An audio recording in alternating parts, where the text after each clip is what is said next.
Hello and welcome to the live editing from the Wikipedia Weekly Network. It's me and Albin today, and today we also have a guest with us. We have Andrew Lee here with us, editing Wikidata with us for the first time. Do you have any plans? I guess you have. A lot of plans. A lot of plans. All right. Do you have a lot of plans, Albin? Not a lot, but I was going to play around with shaped expressions, or I think as they're called on Wikidata. I haven't played on Wikidata. I have experience from orchard platforms, but I think on Wikidata they are called entity schemas. So we'll kind of have a first look at it. I've never played around it, so people can see me struggle as well. Yeah. All right. Struggling together.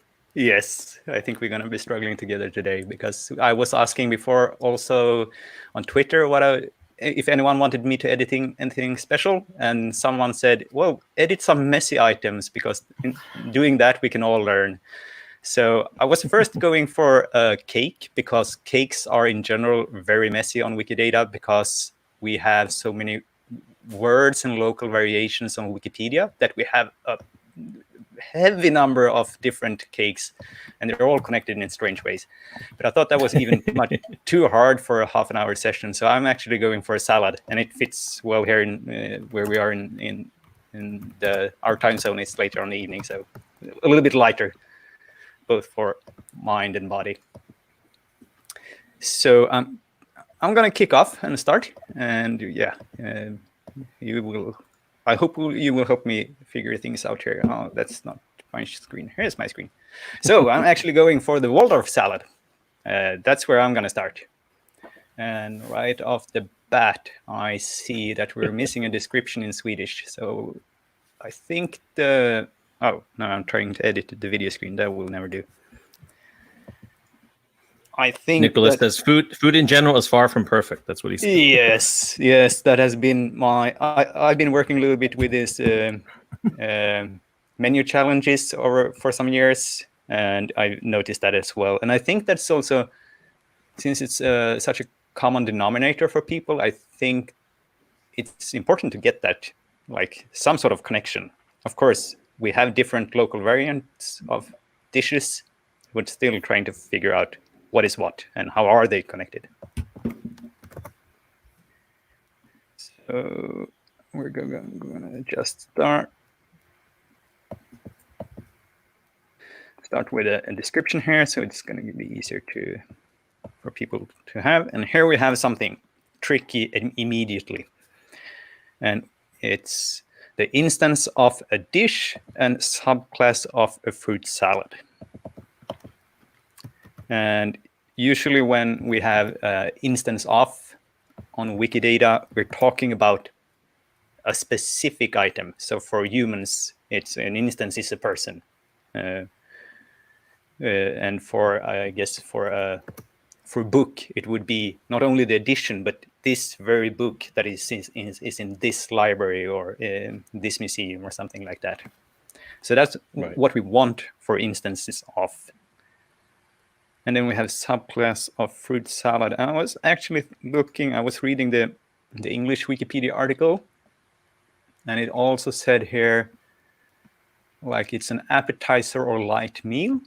And I think would be quite useful to put in the item somewhere, because if you want to do a query for something, you probably want to see, hey, I want to see some appetizers, because that's what I want on my menu or something like that.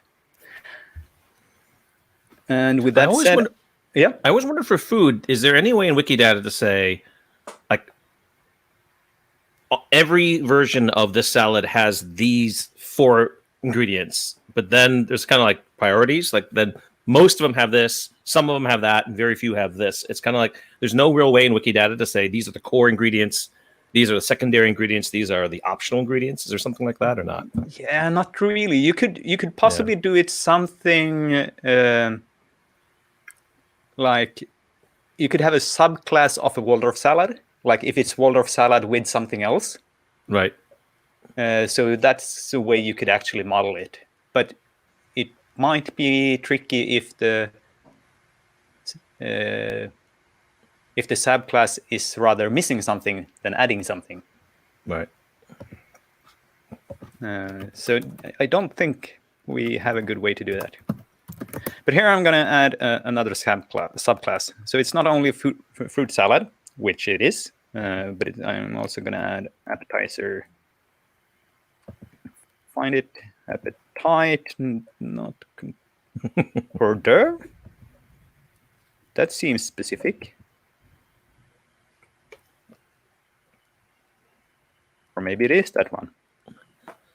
Oh, appetizer. That they're not synonymous. They're different things. Yes. I was Ooh. looking at this in Swedish, so I'm going to see if I write the Swedish here. Oh, entree. All right. That's not really an appetizer either, is it? No, it's not. Let me see if I can look into it too. That's tricky. Because I think the hors d'oeuvre is a very special kind of appetizer. Wow. In English Wikipedia, the appetizer just redirects to hors d'oeuvre, so All that's right. not Maybe. quite right. You don't think it's quite right? I think it's mostly the same, but I can think of situations where they're not. I don't know. So we're going to look at the hors d'oeuvre here and see how does that Wikidata item look like. I don't know. Maybe our audience can chime in the comments. Hors d'oeuvre, appetizer, are they the same? Are they mostly the same? Or are they just really distinct? I don't know. I could see arguments for all three, unfortunately. On your previous question here, Nicholas has an opinion. We could use or abuse the property 1480 sourcing circumstances to say sometimes contain. Yeah, possibly. Yes. That's I like true. how you. I think one could also abuse object has role and then make an item for optional ingredients. Ah, that's true. Yes. So there are a lot of ways we can abuse things.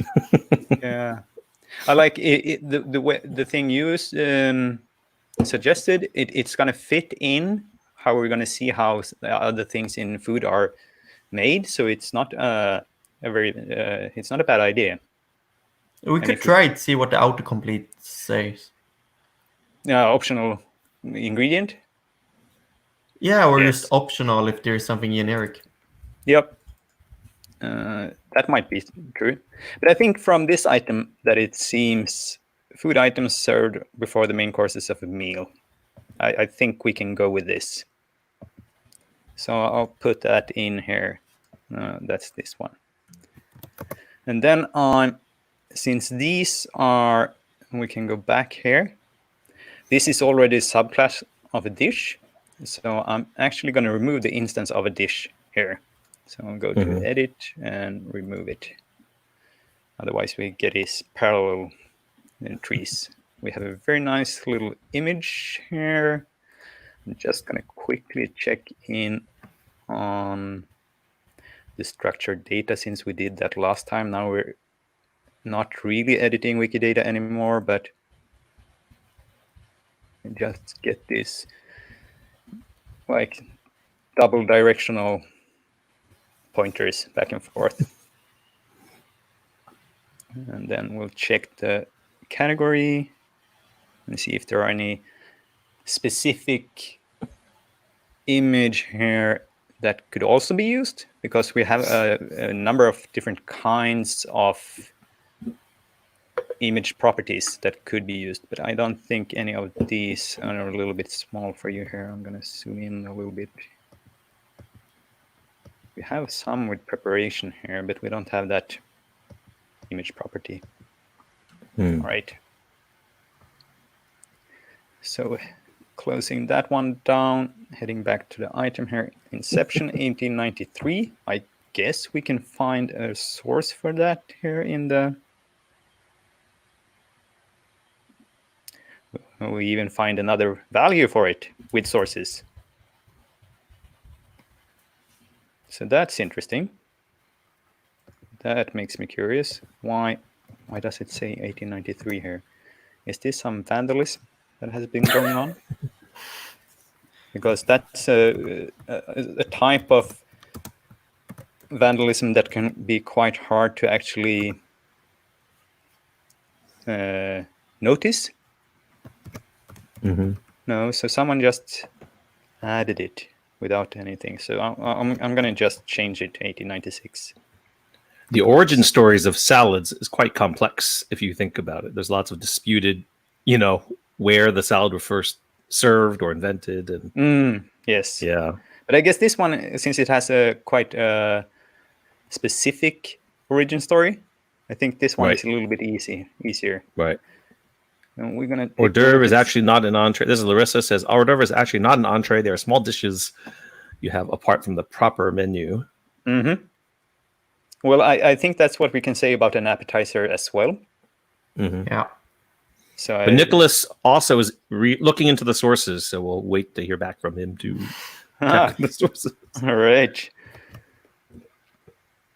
So I think we found one of these that we actually can read online, possibly, or is it just no? This is just yes. Well, let's see what it says there. Oh, Waldorf salad. well, here it actually says 1893. So it's the English Wikipedia that is wrong. Wouldn't be the first time. Oh, but where? So maybe there was a vandalism over here, where it said 1896. It's very specific. March 14. Did it say in here? It only says 1893. Yeah, the English Wikipedia history section says 1896 at the Waldorf Astoria Hotel. I'm not saying that's right. It's just what is in English Wikipedia. Mm-hmm. But that one says 1893. Oh, this source says 1896. All right. So I'm keeping this source because it's easy to link to, and I'm not going to remove it. I'm just going to add instead. So I'm going to cancel this out here because we do have various values coming up. So here I'm going to add 1896. So I'm sorry, Larissa, you asked on Twitter for cleaning up the messiness. There's still going to be some left here, but we're adding some clarity, I hope. We're going to go with the reference URL. I'm going to see if it had a nice title. It did. That's very nice. Interesting. But the New York Times says 1893, but then another reliable source is 1896.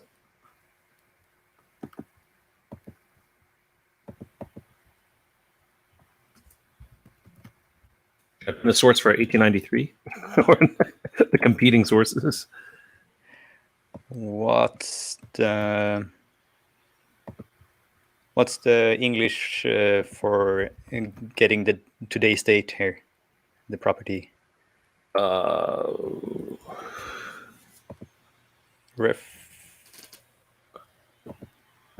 try. Point in time.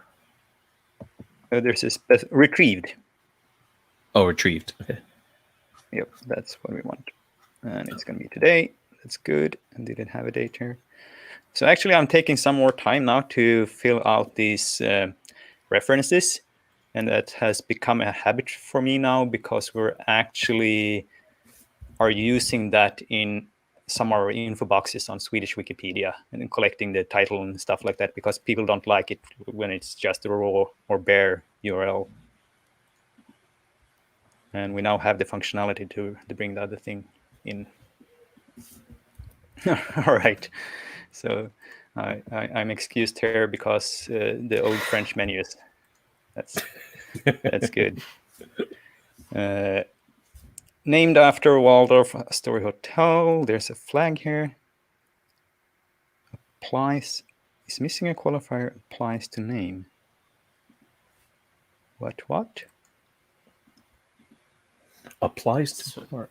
So I guess it's used for humans if it's the first name, last name, and such. But I wonder what it would be here. No. If it's if you want a string here to see if it's yeah. So that we can add. That's good. Is that the string as well? I think it's going to be a string, yes. Okay. So we'll go here with the add qualifier. name. And then I'm going to bring the... Oh, we can do several languages. So this one was the English one. And we'll go with a nice name. The Swedish one. And I think while we were editing, someone was actually... Oh. This is bot work. Yeah, I'm not adding all this. That wasn't a surprise. So I'm going to see if I can reuse this. Yeah, so I'm going to save here first. Publish. And I think we showed this in a previous episode that you're in your preferences. You can turn on a gadget for copy claims. And now I think since these were already created here, I can just press copy here and insert the reference on this claim. Yes, very handy. Country of origin, that's correct. We were looking at the commons category. And here we come to the juicy parts, the has part, which is this what I wanted to use? Is this the... Let's check.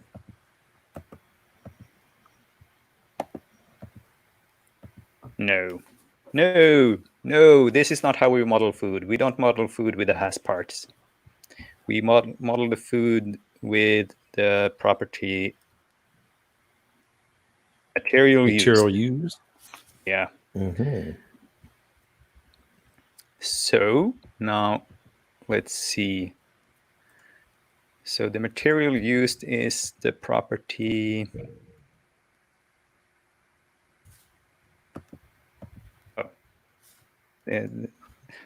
So to search for properties, it's easiest to just enter P first. We'll do a search here. I want to see the number for it, P186, because I'm actually going to copy these claims, or actually moving them through another gadget that I think you showed before, Albin, Moo Plains. Yeah, right. We actually discovered it, I believe, during one of this. Yeah, yes. And so now we needed something for this. Yeah, so now I have these green little nice parts here. So if I click this one, I could move it to another entity, but I'm going to move it to the same one. And then it so cleverly knows that, and you might want to move it to another property. And my memory is short, so I already forgot which one it was. 186. So I'll just move that. And I'm going to do this for all of these. I guess it won't show until I reload. Yeah, that is one drawback. And you also hid the button under this. So I'll go to the next one here.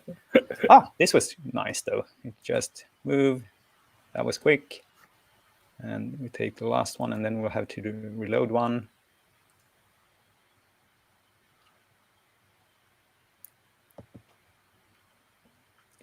Yes. Will they disappear if I click on them? Yay. Is that option for the same or different entity? Is that a new feature? I don't remember seeing the different tabs up there. No, so this is a user script called Moo Plains 2. Oh, it's 2. That's what yes. it is. So it's new features.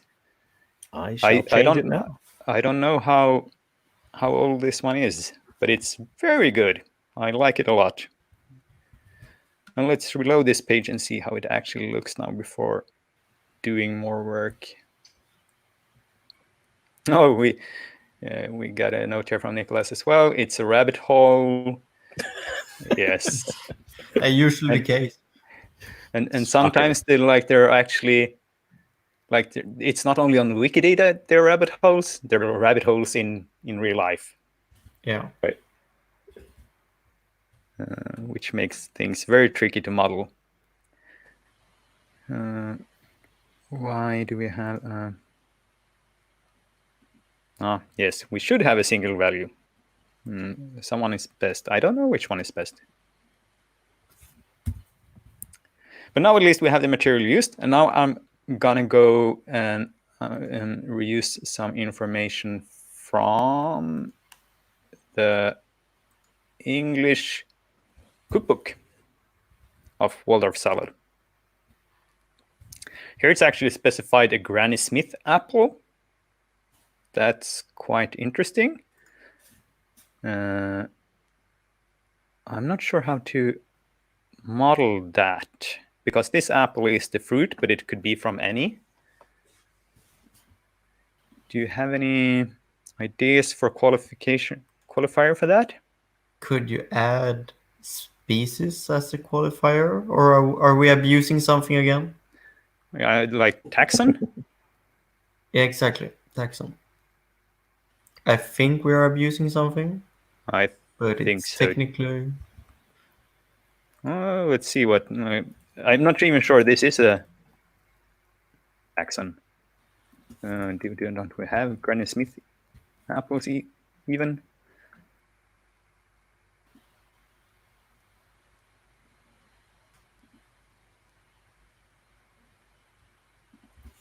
We do. Yeah. Why didn't we find it? What is this kind of thing? So this is an instance of a subclass of an apple.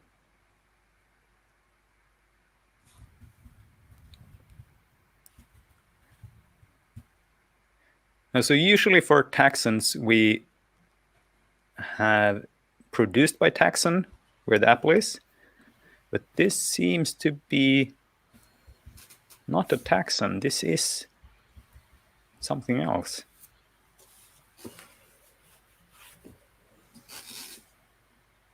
That's very strange.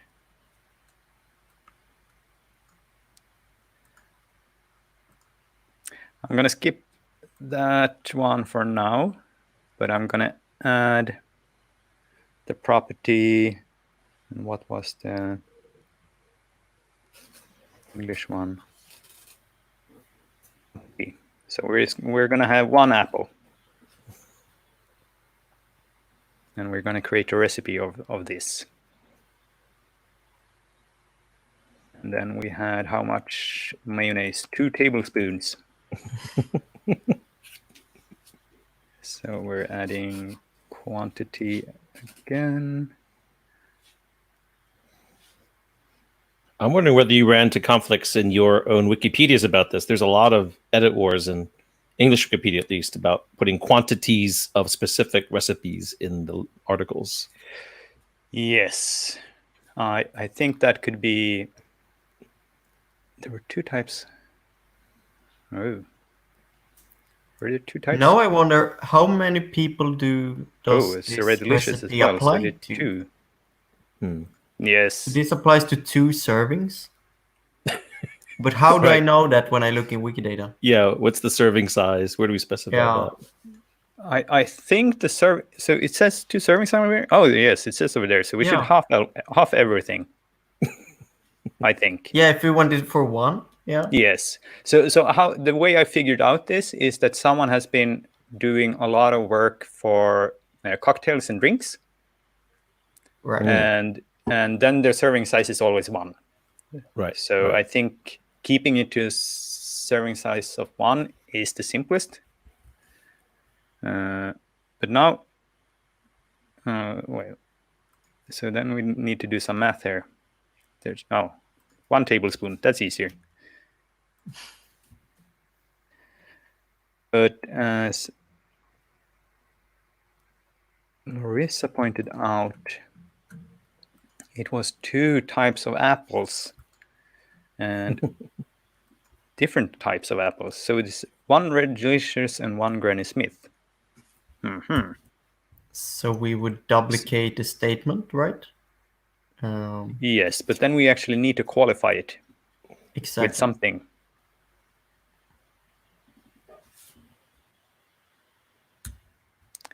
Let's go forward with the easy ones first. So we do have... what else did we have here? Walnuts, of course, 40 grams.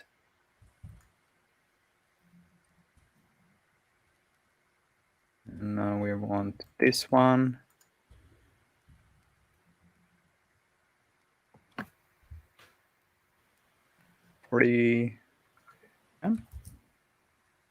Yes. And we had some celery. That was the same. Edit.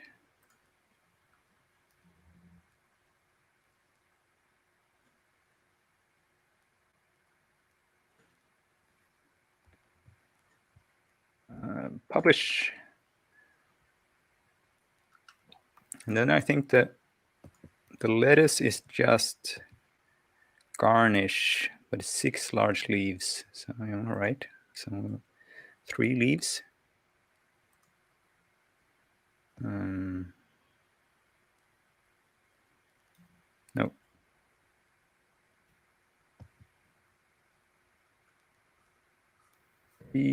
Unit leaf. No, leaf. Yes. And here I'm gonna go with, did we have roll? Object has roll, garnish.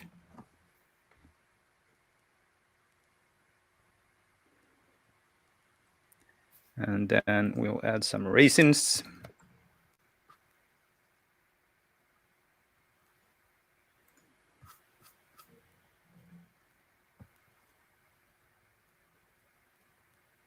And I think that was 40 gram as well.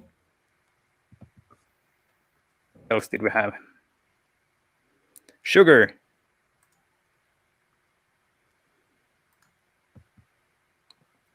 Oh, illegal value, right? I didn't press the button. There we go.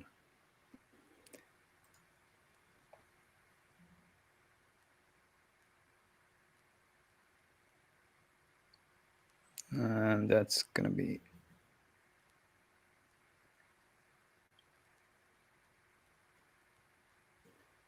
0.5 tablespoons.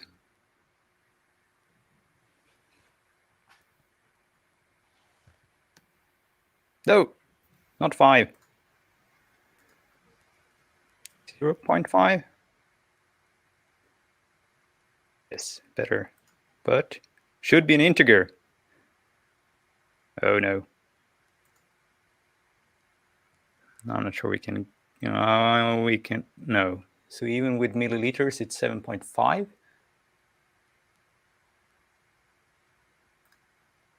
We're going to solve that one later. We're going to leave some s as well. Just going to finish this up here. We're going to have some lemon juice. Well, that's going to be half a tablespoon as well. Now, do we have lemon juice? We do. Nice.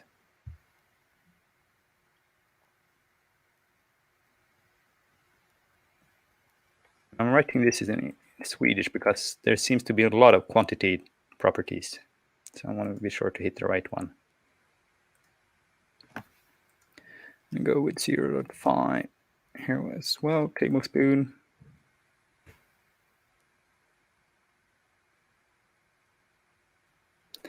And here we can make something like a Waldorf salad. I think the last thing I'm going to do here now is I think I noticed that the Swedish cookbook wasn't in here, but we do have a recipe for Waldorf salad here. So I'm going to add that one. Doesn't seem to be connected because there's no Wikidata link in here. So we'll edit and add no book in here.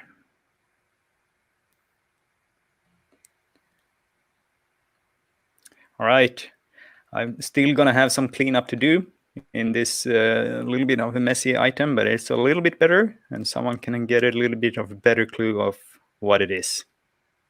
That was the Waldorf salad. Where do you want to go, Albin? where I want to go. Yeah, right. Yes. So, actually, when I see this, I'm thinking a perfect thing to use shaped expression for would be to model recipes, but I have already decided on no, I'm on Fabricator. That's not intentional. Is to model orienteers. So people who do the sport orienteering, which is a great sport. I just happens to do a bit of lobbying there. So You do there have some is domain expertise. happens to have some domain expertise. So there is something on Wikidata that's called schemas or entity schemas. There are actually here Wikidata schemas as well, but Possibly are even also schemas. known I don't know. schemas. We should ask Andrew when he Yeah. comes back. We should. But it's also called shaped expression on author platforms, and the language itself that it's expressed in. It's not a super new thing to Wikidata, but it's kind of new. So I haven't had the time to play with it here, but I have had the time to play with it in author applications. So this is a terrible one just for that, but I think 42 should be a good one. Always. So this is a entity schema for a schema for an author. What do you say, Andrew? Schema or schema? Oh, we terrible Americans say schema because it's All right. lots of enunciation. So Okay. I believe that's more common than my Scandinavian version. Schema. Okay. I'm gonna try that. you don't have to. So We do Wikidata and data, so you can do Yes. yeah, but yeah, The Swedish one is for sure schema. exactly. That's pretty cool. It happens to be spelled similar. Yes. But essentially, extra it's a confusing. way to. So this schemas are a way to express what type of statements and properties and such are supposed to be used on a specific item. So this one here is for authors, and it's, for example, this essentially says it should be an instance of human. It should have a given name, a sex or gender, family name, occupation, and occupations should be an author, and so on. And the cool thing about this is that I haven't tried this. Let's hope it works. That you can validate towards those schemas with a created schema like this one, schema. You can validate Wikidata items against it. So it in this tool on Wikimedia Labs, it has already populated the schema we got here, and I can actually just enter SparkQL query that select authors for me, 5 of them, and I can validate these items against this one. So I got something here that says entities to check. Let's see. I have a button now that's called validate. It's validating.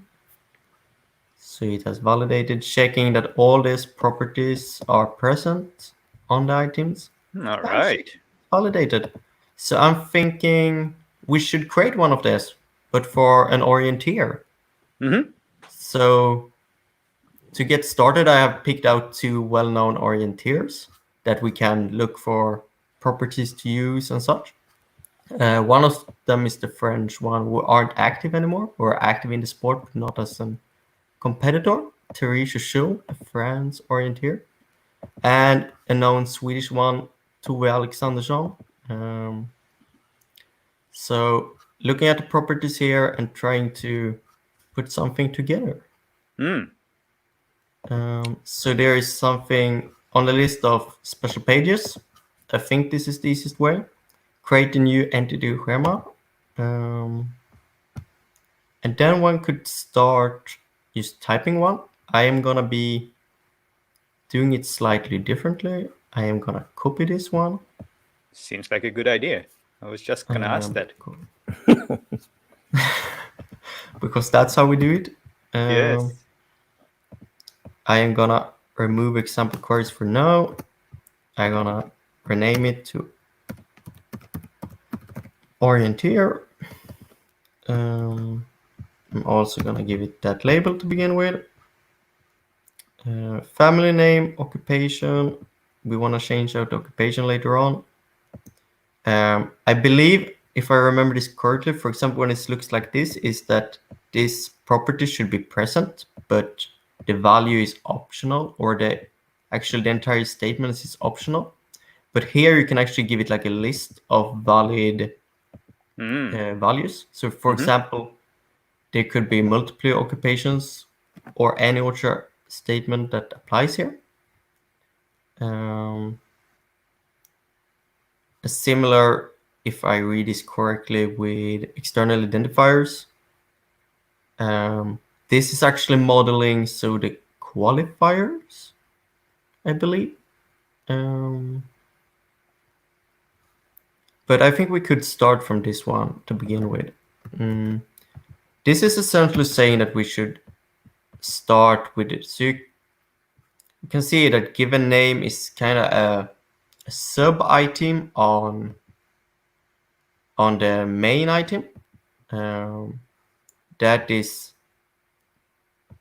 let's see what this could be actually. I'm guessing it's to model qualifiers on things. Feel free to correct me in the chat. So this is given name. Okay. Did an extra check, so what you added was actually types of names. So the T31 for the given name should be one of these three. So you could probably keep that. Okay. Yeah, right. Yeah. Yeah, so it expands. Okay. So it can be reused. That makes sense. But essentially, the first thing we want to switch out is the occupation. So we want to look at the item. I'm pretty sure it actually says the sport occupation. So we can see occupation orienteer. That is what we want. I don't know this Q number in my head, so I'm going to copy paste it.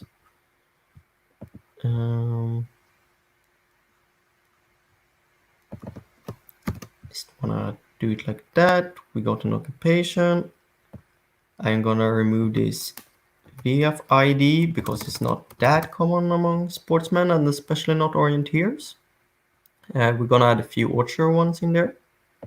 But then we can actually start looking for sport-specific ones, I believe.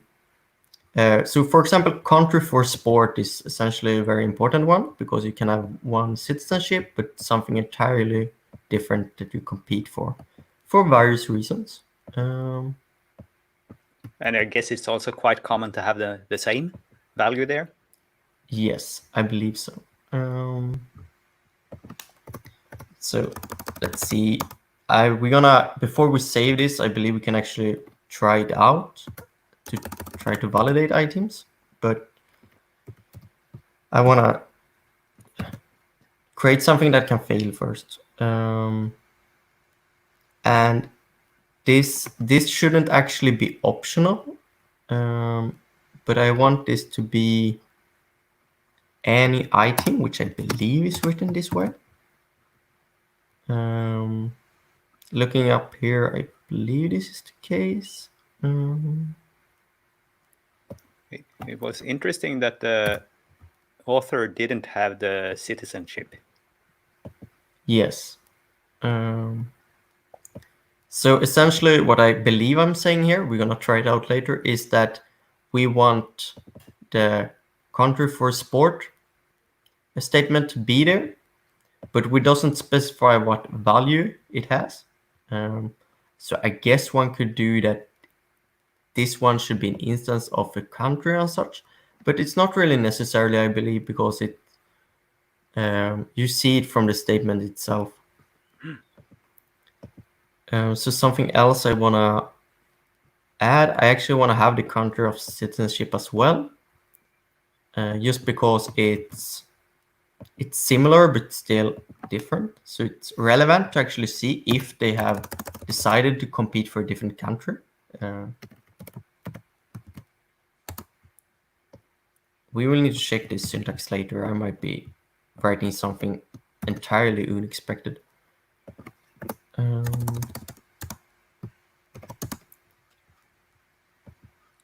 Do you want to make the country for sport mandatory? I do want to have that one as mandatory. So if someone never went to international, you would put it as the citizenship. Oh, that's an interesting one. If they never went international, I guess it wouldn't be mandatory. That's true, because another one we're going to add are member of sports team, which isn't necessarily the same as competing for that country. Let's see. I think that might be the next one. Actually, sport is an important one, of course. And that should also be orienteering.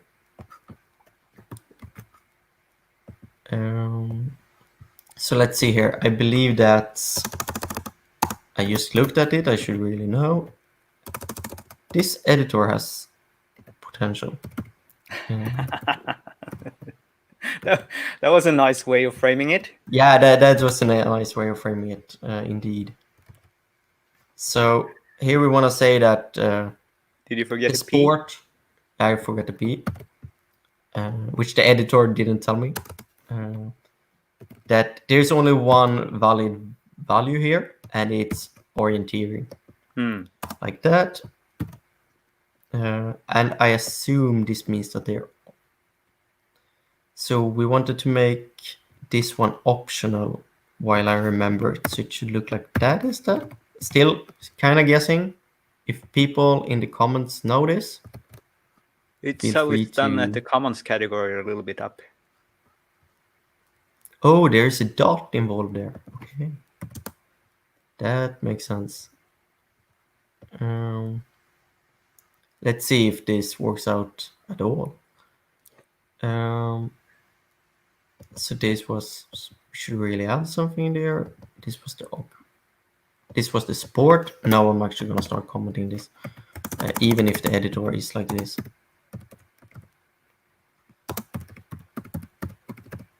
Sport orienteering.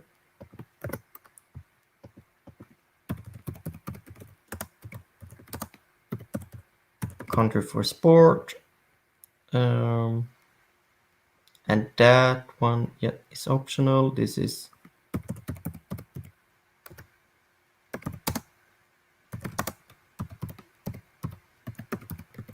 Did I spell that correctly? No, I did not. Yes, you did. Really? Yeah. Well, maybe. It's a wiki. Someone might edit it later. So something else that's very specific. Yeah, member of sports team we wanted to do as well. P54, that's a low number.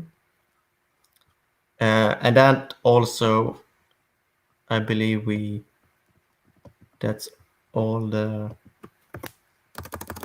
details we are going to add.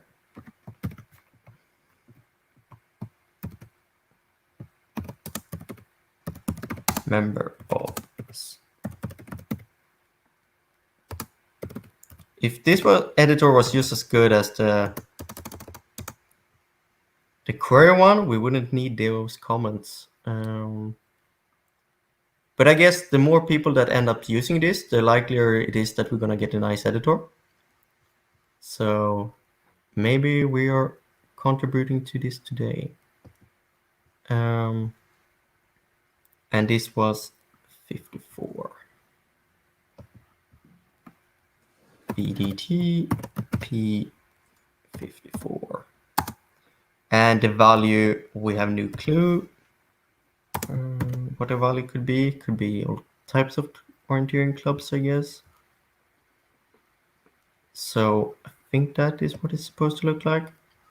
I'm gonna move over to Alexanderson to see if we have missed anything before we move on to external identifiers.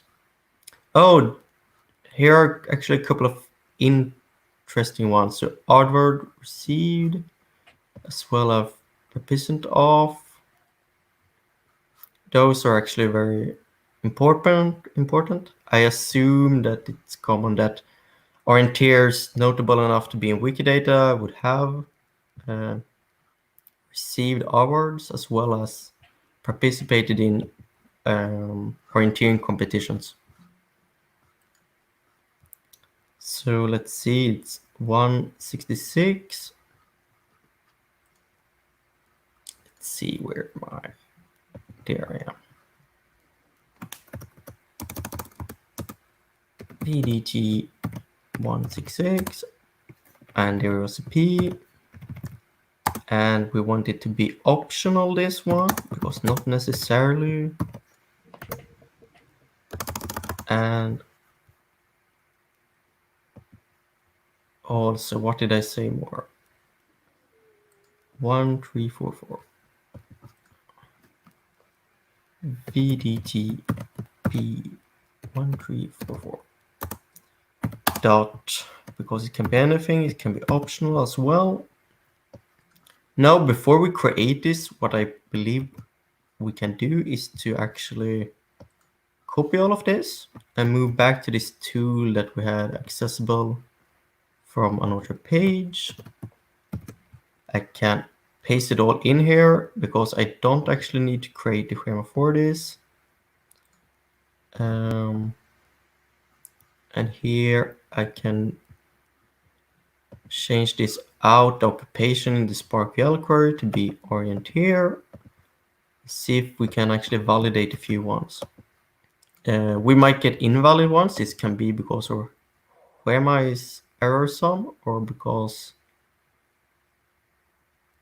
the item actually is missing something. So let's see, I'm at the wrong tab again.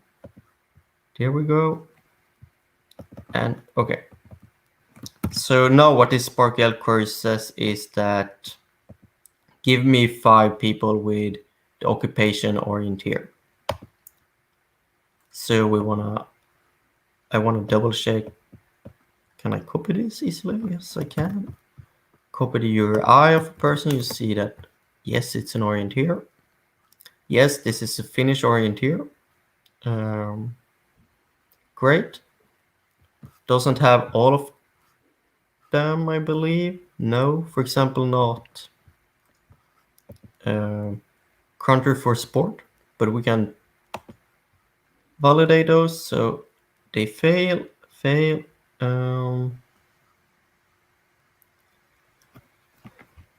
Let's see what it says. This was very helpful, I guess.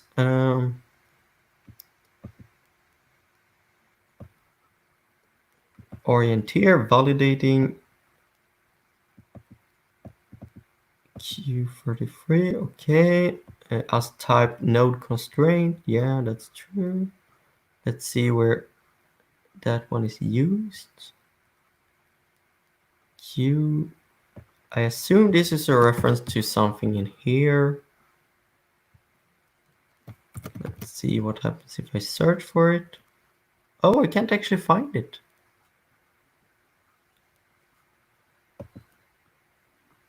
Oh, what might this mean then? And here is Q20.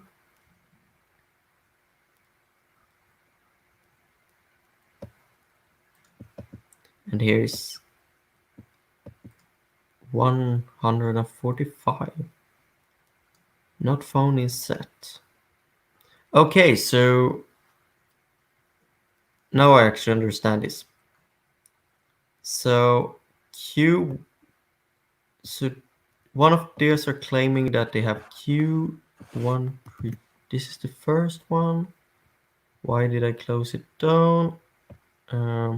It might be tricky to following me right now. It's because it's tricky for me to follow as well. So the Q33 is a country, is it? Yes.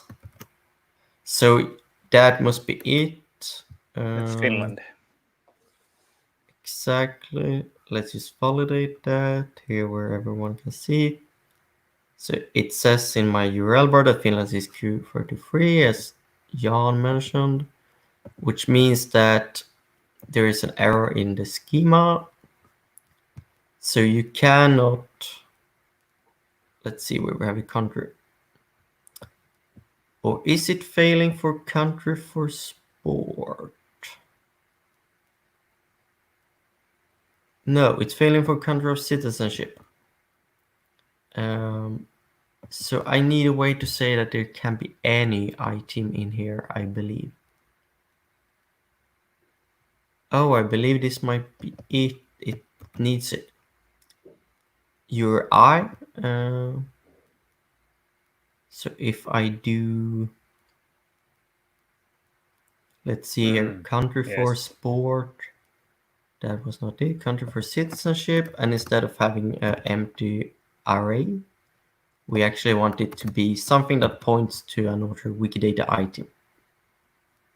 That makes sense. And this one, should sport team be optional? No, not really. Okay, so now it says we got missing property P54, which is member of sports team, which I believe is a correct error. All of those are missing sports team,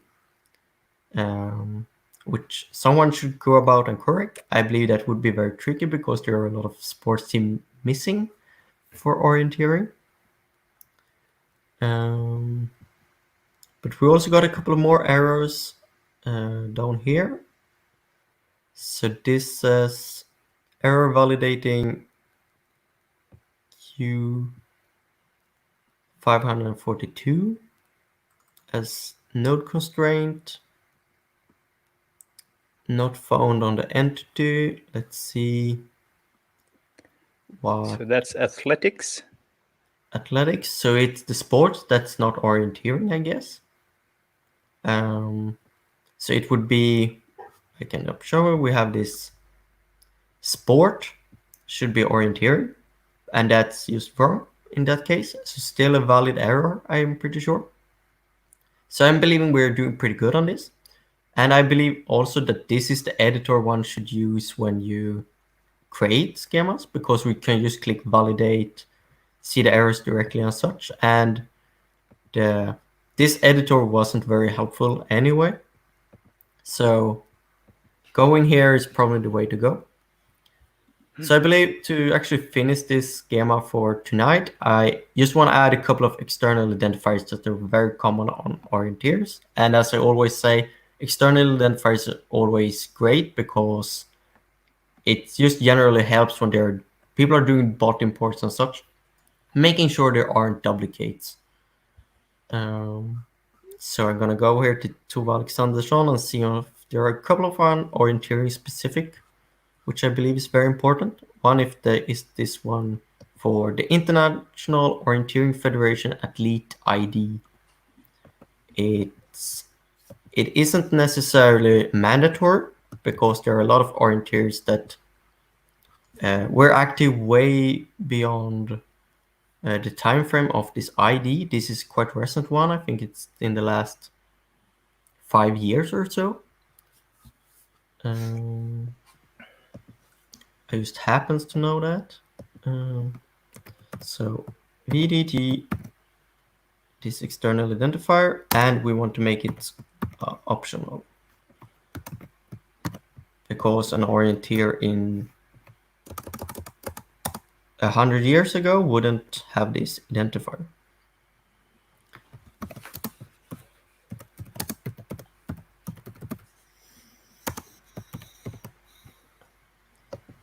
So moving on, there are a couple of more identifiers specific to orienteers or sports people. One is the wall of O athlete ID. It's a very common sports site on the internet dedicated to orienteering, which just also happens to have a lot of openly licensed content, which is a nice addition. Again, doing a bit of propaganda.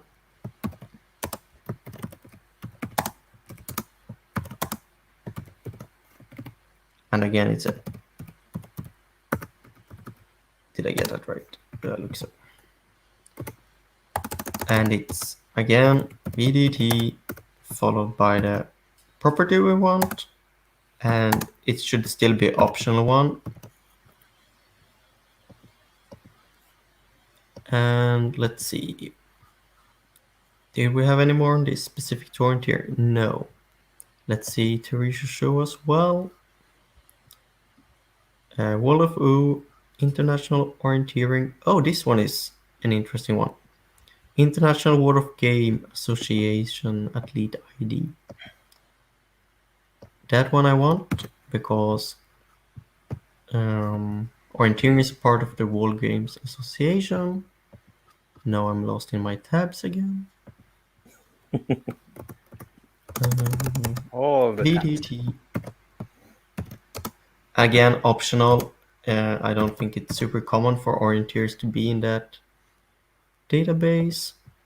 And this one is long, so I'm going to copy paste this as well. And there I'm supposed to be.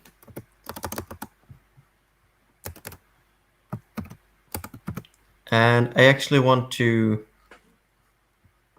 change my SparkL query now. So we can get a couple of more items just to try it on. Check with 10. So we got 10 entities here. I'm hoping one of them will pass. Actually, it would kind of surprise me, especially as we got this country for sport, which I believe is quite uncommon. So they fail. Oh, they we got one to pass. Oh, we got one. Let's see which one that was. So this is orienteering club that's missing, 54. We see that's a very common one. Yeah, I'm gonna continue scrolling that. But we've got one that validates. I'm gonna open it up to have a look at this as well. But then I feel like we can be sure that, oh, Teresa showed that we used to model the... Yeah, makes sense. Right. Then I think we're kind of validated that it works and we can feel confident enough to create the schema for this. So I'm gonna replace everything I wrote here. I am gonna double check the namespaces I'm using, VDT, VD, and I believe that's all of them because I want to clean this up here. We don't need necessarily here. So this is actually something that's used in your SparkL course as well, but they are hidden. It's essentially shortcuts for identifiers internally to Wikidata, or if you're doing federated SparkL to external platforms.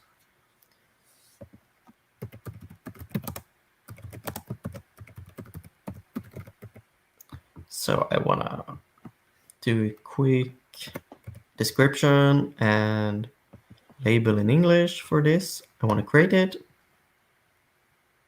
All right. And now people can actually just open this schema. There aren't a lot of them we can see. There are 218 with this one. But we can quickly go to this tool, get something here, and write our SparkL query to validate our schema. And it actually says we got an error because I removed too many namespaces.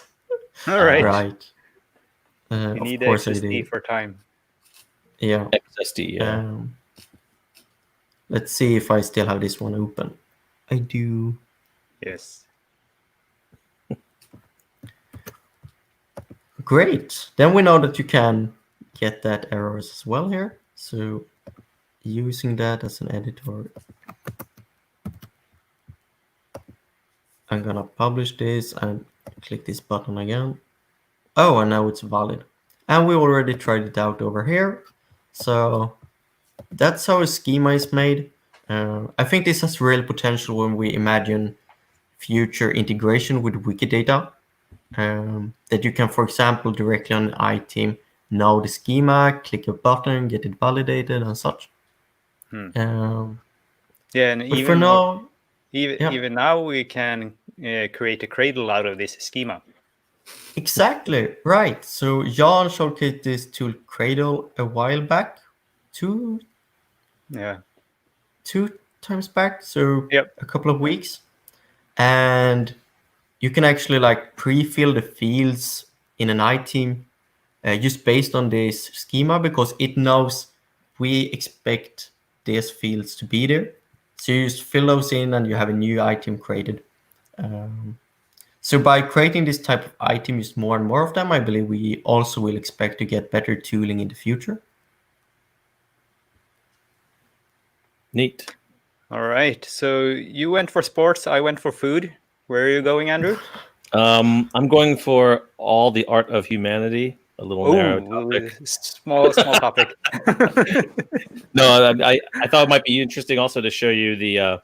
I love the shape expressions stuff, and I think for folks with Wikidata, there was a tutorial about it, and I really hadn't come back to think about it until Albin, you brought it up, so I'm glad you did. So we did the E130, which is for painting. Do you know if you can search the entity schema namespace still? You couldn't back in 2019. I don't know if you can. I believe you can search it now, but it's kind of tricky. Yeah.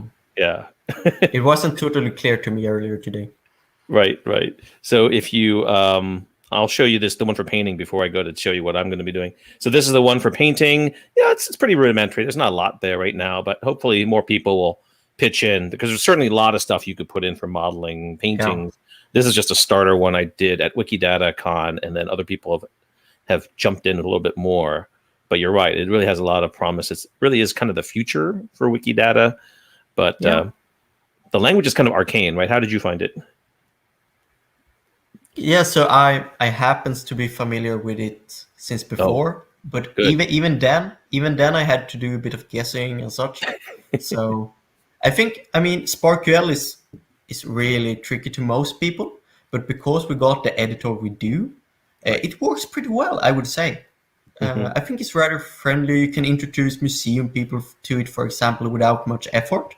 So in the future, when we get better tooling, hopefully by using this ourselves, like here today, I think we can actually have a pretty good tooling and framework around it anyway, no matter the language.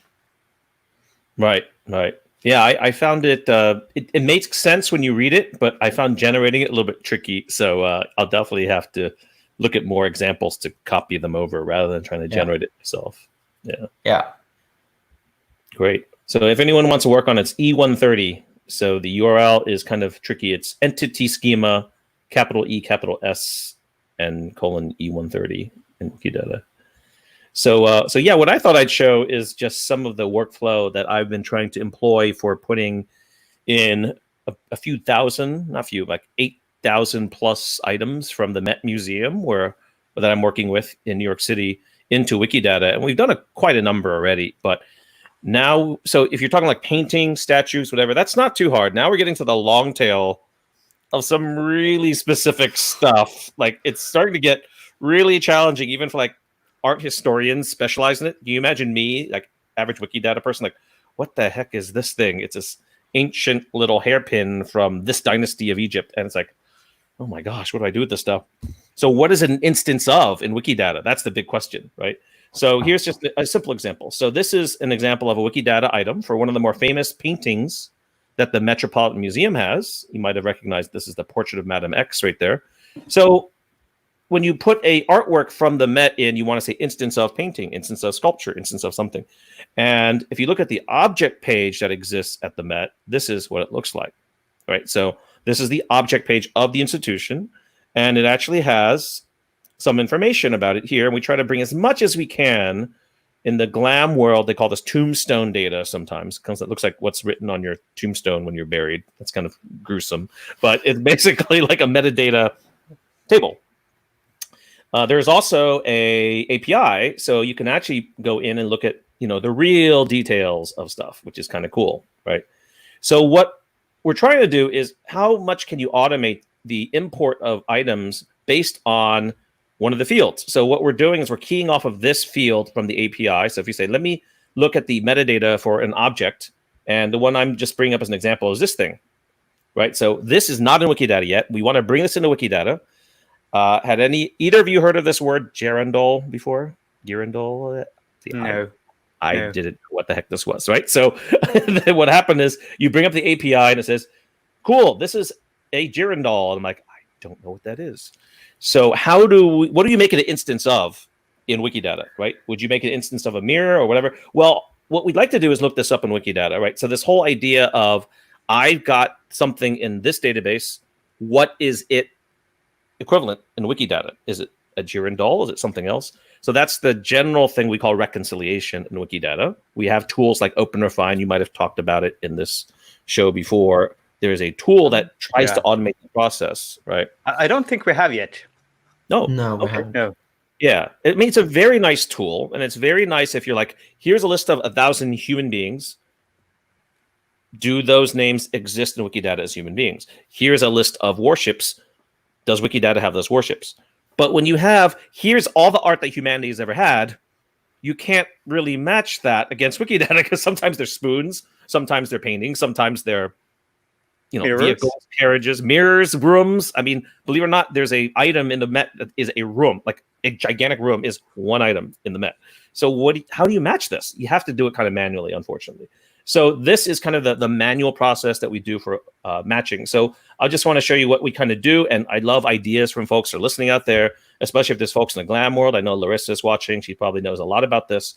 But what we're doing right now is trying to do some best practice between the automated matching and some kind of hand matching. So what we typically do is we say, this is the object name because I saw that in the API, right?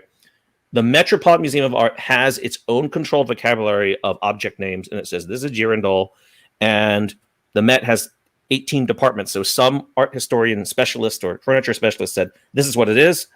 I don't know what that is. Let's go to Wikidata, right? So what you can do is go to Wikidata. So let's go to Wikidata and see if we have that term.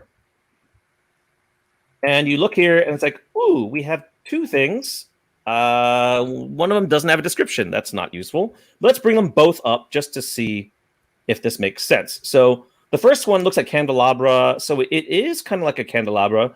But then I'm like, wait a minute. It's actually not a synonym in English. It might be a term in German, but is it exactly what I'm looking at? I'm not sure. So I can kind of inspect other things. It looks like this is really for a candelabra, which is really just like a, something with multiple arms to hold candles. Maybe that's not it, but let's take a look at this one. Now look at this one. This one has a capital G, which is probably wrong, right? It probably should be a lowercase g. But I'll look through here and I will see that, ooh, there's a subclass of a candlestick. That kind of looks right. Ooh, there's a commons category called that. That means someone has spent the time to say these are girandoles. I don't even know if I'm pronouncing it right at this point.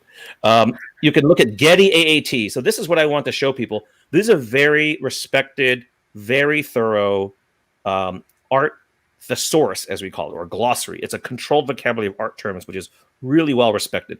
It's actually so big, most people don't use it directly, but it's great as a reference to say, if they have it, it's a really well-known art term.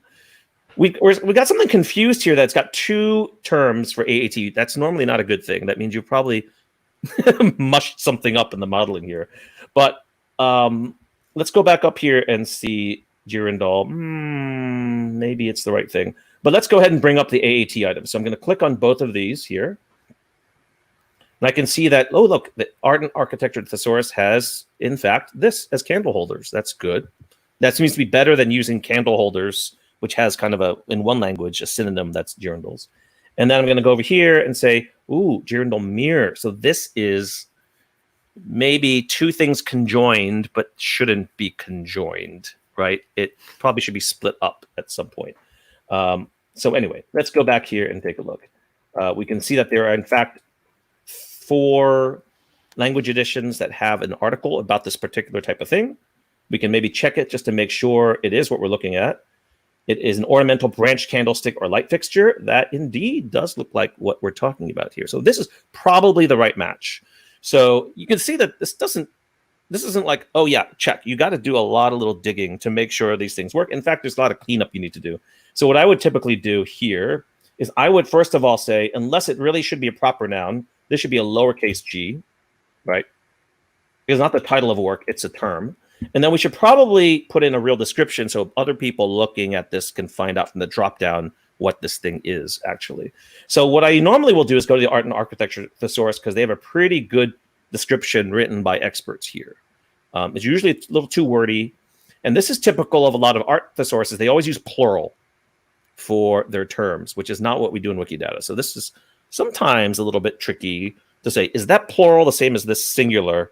Because it's not always the case either. So let's say figural candelabras or candlesticks made of brass sculpts. So I'm just going to go with this. I don't need all the 19th century marble bases, sockets, all that stuff. I'm just going to say figural, meaning that it's got a shape. Figural candelabras or candlesticks. Let's go ahead and do that. Here we go. Figural candlesticks or candelabras, like that. Right? And if we reload this, we should see, yep, we have it there. Now the question is, at this point, do we maintain this item as either the girandole or the girandole mirror as this kind of conjoined thing? I don't know. What do you two think? Should I just not bother, or should I spend this time to split it? Yeah, you're scratching your head. It's a tricky one. I mean, when you have the with two nice external identifiers like that, it's a bit tempting to split them up. Especially since you mentioned the Getty is very well known and respected. Right. And I think that's a good point. And what I think was when I first started doing this, I said, oh, that's a lot of work. But you know what? After you do this 1,000 times, you're actually like, no, I can do this real fast. So you can either duplicate this item and then munge around with it, or you can basically just say, I'll just try it out just for the sake of the show here. So I'm going to hit create new item. Here's my new item. So I'm going to basically call it girandole mirror, right? So I'm going to go in here and say mirror, and I can say I can make it better with a mirror element like that, something like that. Okay, create that. And then what I'm going to do is I'm going to subclass it off of this, right? And so in fact, I could do a double subclass, and I can basically say, let me get this Q item. I'm going to say this is a subclass of what we know already, this. You get one subclass that you want at least that. And then I can say it's also a subclass of a mirror. So it's kind of a double inheritance. Does that make sense? Yes. Right. So very it's nice. Both this and that. Yeah. And then what we can do is, hey, I'm going to use your new groovy move claims thing because I am going to hopefully do this. Click this, get this Q number, and come back here. And I'm going to move that claim over there, and hopefully doesn't refresh for me. Hopefully this says, no, that get EAT's gone there, and it should be there. So that's not that bad. I mean, if you're like tab ninja, we all are, I'm sure. Yes. For someone who doesn't know how to do tabs, this is like click, click, click. But if you know what you're doing, it's pretty fast, right? So what do you guys think? I think at the very least, if you've got the subclass right and a get AAT, that's pretty good anchoring of what this is. Right? Yes. Yeah. It's both findable and you can see what it is. Yeah, it has an external identifier, it has a description, and those are, in my opinion, the most important things to findability and making sure that future duplicates aren't made. Right, exactly. You're right. That's having that identifier from a well-known vocabulary is really good. And then something I didn't show you is that look at how much work they've done. They actually even have a whole hierarchy here. So this can even help you with what it's a subclass of, right? So this, they actually have here, it's a subclass of a mirror. That's why I put mirror there. But yeah, look at, they have even other languages. So sometimes I'll bring in other languages from this list here, which is really cool. And then, you can find all kinds of nice things with description, translations, hierarchy. And then it's really nice to say or find out whether, in our case of like hors d'oeuvres and appetizer, does some vocabulary think they're the same or different? So this can be useful for that as well. Mm-hmm. So now that I have this thing, now the funny thing is, now that I have this thing, I don't think I'll use it right away. And the reason why is because I can look at this item and say, oh, this is a girandole and it's a mirror. But the problem is from the API, I cannot draw that conclusion, right? So if I go back to my API, which I'm just bouncing around here. Oh, here we go. This doesn't say Girandol mirror here. So although I've made an item that actually could serve me well, I can't make that mapping based on the API. I can only do it visually as a human being. So that's kind of a weird one. So I'm basically going to map this to the normal item here, even though I could map it to the more specific one. But algorithmically, I don't think I could do that, right? Because the metadata doesn't map it for me, right? Yep. So any ideas? But it did say mirror in the description, right? Good question. Let's see. In the title, let's look. Oh, you're right in that it has media mirror glass here. That's true. Yeah, so possibly, technically, at least that's a very, very good suggestion, I believe. Right. You could maybe infer it, but exactly. Not explicit metadata, unfortunately. No. Right? Yeah. I wouldn't consider the first one either as an explicit metadata, so to say. Right. We're kind of doing our best guess, right? Exactly. But what I'm going to do is say, okay, this is what my mapping is going to be. And in the GLAM world, we call this a crosswalk database, right? If I have my terms here, how do they map over to Wikidata here? And if you maintain that mapping, that's what we call a crosswalk. And it's nice because once I make this connection, then if I've got 100 of these items in the museum, my mapping will help those 100 items get moved over to Wikidata faster. So typically what I'll do is I will put that into a spreadsheet like this, and I have my little magic. I hope this works. I paste it in there, and it'll look up in Wikidata just as a sanity check. It'll bring these terms in from Wikidata just to make sure it's right. Now, Google Sheets is kind of nice to work with, but it's not really on Wiki. So what I've done also is I have this table, which is actually just a Wiki table on Wikidata. And anyone can go in here and help me make these mappings if you want. So you can actually go in here and edit this table. So let me go ahead and do that just to show you it works. So this is kind of a hack because we shouldn't really be using wiki tables this way. You should be using something maybe like Commons. Jan, we talked about that, right? Commons has a data namespace. Right? Data namespace. Oh, yeah. Everything in MediaWiki is a hack. So I don't think we should put too much restraint on us. Right, but the problem is with Commons, the data namespace, you can't do this right now. You can't edit a table. You have to go to some external tool, muck, and come back. Right? I can show you some things later, because some tables you can actually edit. Nice. But it's right, very so I'm just specific. Right. Okay. So I've just added this, almost using this as a spreadsheet, but that means that now any tools that read in this table at this address off the wiki page can use it as a crosswalk database. So I have some Python tools that just read this table in from here and then make that mapping when you upload stuff. Yeah. Which I think is kind of a neat hack because not everyone wants to jump into a Google product to do their editing. So I said, okay, let's keep it all on wiki and just do it all on a wiki table like this. So that's what my life consists of, is a lot of special casing these things. And, it's your classic long tail where like 50% of the items in the museum use only like 10% of the classifications. But the other 50% is a lot of tough work to get those things mapped. Right? So you can see some of the results here where you map things like dress or evening dress or evening suit or figurine, folding screen. All these things have been mapped over, whether it's by reconciliation through OpenRefine or whether it's by hand. And probably another few hundred to go, and then we'll have almost all the collections of the Met mapped over. Yep. So many questions. You can also look at kind of the work that needs to be done going forward. Oh, I can bring up the link if anyone wants to see kind of more details. There is a document if you want to look on Etherpad, which has kind of the other things that I'm working on, which are all these things down here. Let me make it bigger so people can see a sample of the challenge of some of these things, like Kylix type B is. Game board. I don't know if Yeah. you know the ancient Egyptian game, board game. Tenor, oboe, sarcophagus, processional cross. I saw a room somewhere, as you mentioned. What's that? I'm sorry.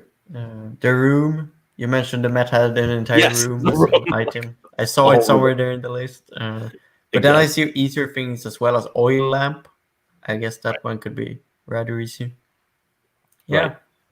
Yep. These are a little bit challenging. So like very special purpose spoons, like porridge spoon. There is a like a snail eating spoon. Believe it or not, that was already in Wikidata. Like someone had made the item for spoon for eating snails was already in there. Maybe it's the French I people. wonder how they are doing at the museum when they determine if it's a porridge spoon, if they have a documented use case that Right. this spoon was only used for porridge. Right.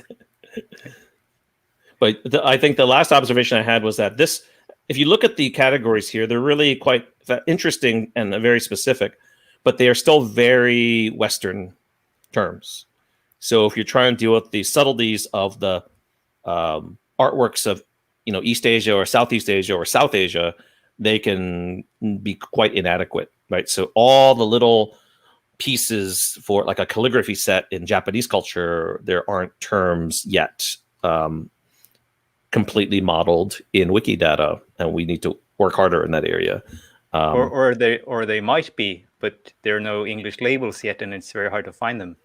Exactly, you're right. That's a great point. Like sometimes I'm like, oh my god, I can't even. I need to search in Japanese to see if the term is already in there, and I got to like use my non-existent Japanese skills and slight Chinese skills to say, okay, I think that's a brush, but I'm not sure. I guess that goes both ways. So Yeah. Japanese users trying to find things.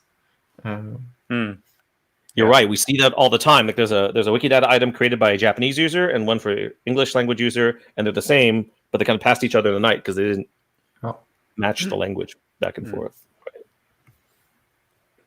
Yeah. So it's one of those things where people are welcome to help out this project if they want.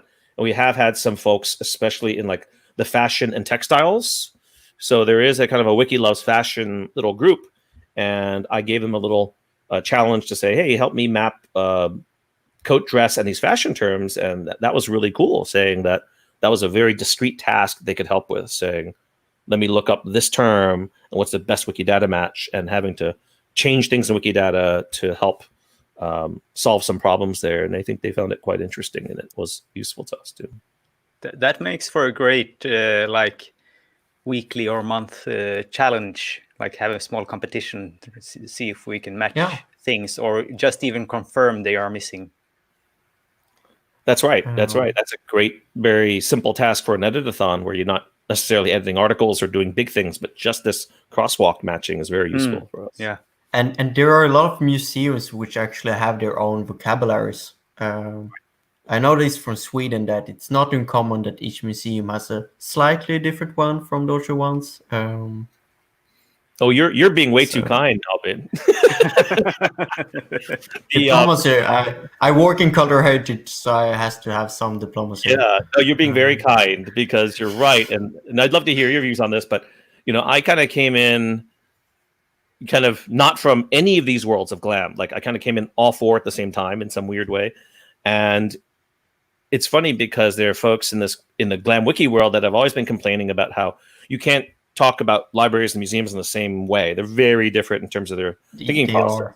Yeah, they are completely right. And then Wikidata just magnifies that problem, right? Like librarians start with interoperable metadata kind of first in their brain, right? Yes. And museums are like, it's an afterthought. It's like, oh, it's 2020. We should play nice with other people. And like, oh my God, your vocabulary is completely custom and you've never thought about how this fits in with the rest of the world. And that's what we're kind of seeing now, right?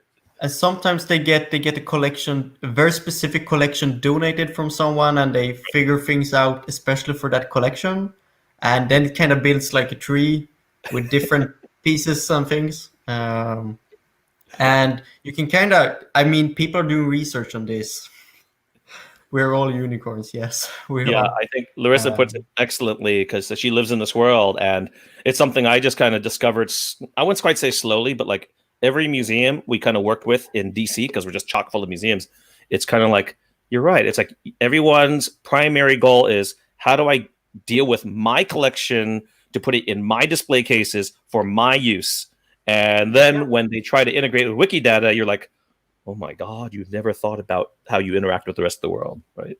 No, but it's interesting because we can also see, like in aggregation efforts, I happens to work in aggregation, but that they were kind of starting to think about this many years ago, but Wikidata has really made this into something that also creates value, direct value for them. Right. Because cultural heritage people believe that Wikidata creates value for them. They get more connections and things. I remember a demo from you, Andrew, where you're like, yeah, what if you show this to museum people? You just bring up this query on their phone and this graph, and they love that type of things. Right. Because they can clearly see the value from being able to interact between different museums as well, and multilingual content and a lot of things. Yeah, you're absolutely right. It was when we showed the real visual connections in the graph that Wikidata can create. That's what got the executives at the museum, at least at the Met Museum, saying, now I get it. This is why we're doing linked open data. Because when you talk about RDF databases and triples, they're like, I don't know what you're talking about. So I should just quickly show you this thing that I figured out. I think it was a week ago or something like that. I don't know if it started back then. So this is one of the things that was made at the hackathons, and it's a way to pull in data from Commons into Wikipedia. This is on the English Wikipedia, but as an example here, we see it pulls in from a data set called COVID-19 hospitalizations in Denmark, and we got a nice little pen here that actually leads to Commons. So we will go there to Commons, and as you say, now it would be nice if you can actually edit this in some good way, but when we press edit source, it will just show you the JSON for this. But if we're lucky, we got this, edit as a table. And I don't know all the constraints for this yet. It works on some. I think it has something to do with the data types. Right. But here I can actually go in and edit and just apply it if I wanted to. Yeah. But I cannot add or delete rows. So I can change values, which doesn't really, for most of our use cases right now with COVID-19, we want to add an extra date, a new row in the table. We don't have that yet. But I guess for some things, this can be useful for now. You were saying, is this a tool or part of Commons? I did not add anything, so I think it's part of Commons. I think is it done via Lua, because it's in a template structure. So maybe someone had put a Lua script in there to do that. Yeah, but if it's global on Commons, it's still quite good. Yeah. It could be global, yeah. Yeah. So, do you know who was this Vera, or who did this? I don't know. I have no idea. I just figured this out like a week ago. Like someone was trying to close one of the fabricator tickets where we want this to be editable, and say, hey, it is already editable. But no, it's not in the way we want it. Yeah. Is it JSON to what is it again? Tables? JSON to table is the name of the template. But that was just my way to get to a decent data set that I knew was working. I wonder why I can't get to it. I'll have to look it up and see.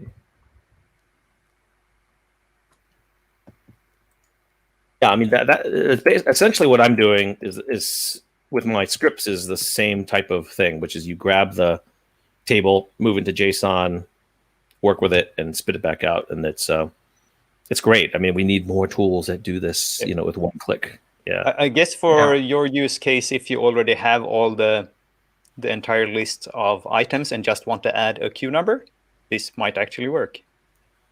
Correct. That's right. If you're not adding new elements, you just want to update one cell. Yep. That will work out really well. That's right. Very cool. All right. I think we've more or less on our scheduled time for a half an hour each. So, and we had quite a lot of good comments. We had one last comment. Oh, yes. Thanks. It was Jarek. Yeah. Jarek made the table. So credits where credits due.